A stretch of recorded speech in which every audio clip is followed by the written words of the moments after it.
So you're in love with the shellac? Yeah. Women love it. I like it. I really like it because it stays on for a long time and it doesn't peel. They look beautiful, dry fast, and last for weeks. It's a new look, so I want to try it like everybody.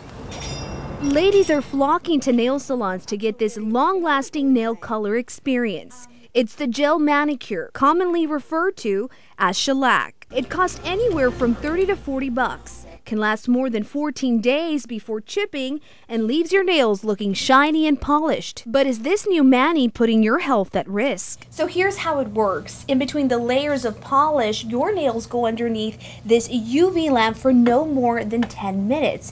But it's this same light that has some dermatologists nervous. According to a study done in 2009, two middle-aged white women with no family history of skin cancer who both worked indoors developed non-melanoma skin cancer after repeated exposure to high-powered UV lights at a nail salon. It revealed one woman developed squamous cell carcinoma on her right index finger after a 15-year history of twice-monthly UV nail light exposure. The other developed the same type of cancer after being exposed to the lamp 8 times in 1 year. Critics stress strong conclusions cannot be made from this limited case, but encourage doctors to start examining UV nail lights as a potential skin cancer risk. I haven't been asking them about that exposure, but that might be something that I should do more of. Dr. Stephen Schwartz has practiced as a dermatologist in Harlingen for over 35 years. He says the link between the two is still fairly new. After reading the study, though, he says he's a bit skeptical. The authors thought that there was so much radiation in that, and the company that manufactures the lights comes out and says there's much less. And I'm not sure that's all settled. There's lots of different lights, and depending on how long you're in the light, what the manufacturer of the light is, there's going to be variables. Variables that he says still have yet to prove a direct correlation between these lamps and cancer.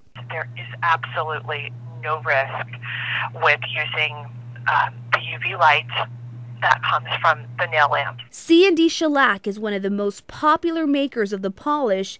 They tell Action 4 the allegations are far-fetched. On their website, the company has even posted their own study that completely refutes these claims. You're going to get more exposure or the same exposure, driving your car or spending a minute or two in sunlight every day. So we feel really good about it because there's been no evidence or proof of it, and we know from our independent testing that they are safe. Adding that these lamps have been on the market for over 30 years and have no proven linkage to premature aging or skin cancer. Another nail company giant fighting these tests is Gelish.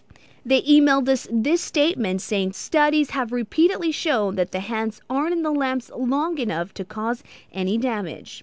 Dr. Schwartz agrees, saying the occasional manicure client shouldn't be too worried. The most common thing that this would cause would be some brown spots, what some people call liver spots. He advises the best thing women can do is use a sunscreen with zinc oxide or titanium before heading to the salon. And it looks like businesses here in the Valley are really nailing the message. We understand that it is a concern. And so one of the steps that we've taken in order to appease that concern and make people feel comfortable is that we apply a sunscreen. We offer them a little sunscreen, so when they immediately come in, we put it on. You can put sunblock on it. But basically, it's too low of a radiation to cause even skin cancer. But UV rays aside, there is still another fear left to scrub. They would chip a lot, and it was just ruining my nails. Yolanda Araceli Ramos says she did shellac for years, but completely stopped after noticing substantial damage to her nails.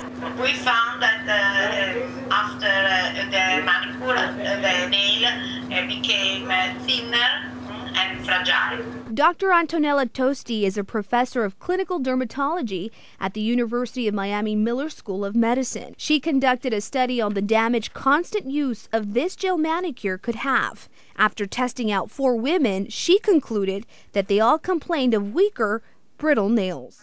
They get the drill and they take off the shellac. There's no purpose if you're doing shellac and you're taking it off with the drill.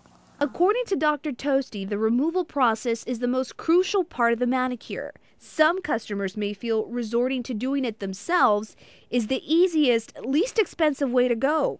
But your nails could end up paying the ultimate price. That's why our education is so important, because if done improperly, anything can damage the nail.